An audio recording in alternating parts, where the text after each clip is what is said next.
আসসালামু আলাইকুম। আশা করি সবাই ভালো আছেন।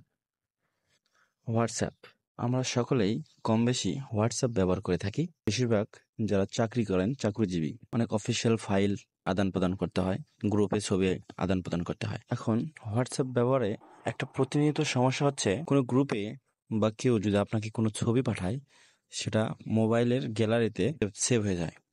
মানে আপনি আমি না চাইলেও যদি হোয়াটসঅ্যাপে কেউ আমাকে কোনো ডকুমেন্টস বা ছবি পাঠিয়েছে, সেটা যদি আমি দেখতে চাই, সেটা দেখলে অটোমেটিক আমার গ্যালারিতে সেভ হয়ে যায়। সো আমি আজ আপনাদের একটা সেটিংস বলে দেব, যেটা অফ করে দিলে হোয়াটসঅ্যাপে আর কেউ কোনো ছবি পাঠালে যেটা দেখার পরেও গ্যালারিতে সেভ হবে না।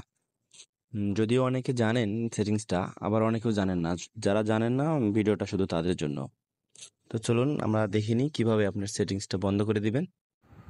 তো প্রথমে আমরা হোয়াটসঅ্যাপে ঢুকবো, দেন ডান পাশে উপরে 3 ডট আছে, সেখানে চাপ দেব।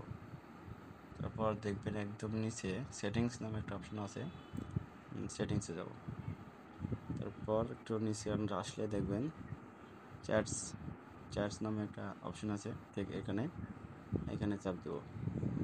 দেন নিচে আসার পর media visibility, show newly download media in your device gallery, তো এটা যদি অন থাকে তাহলে আমরা অফ করে দেব।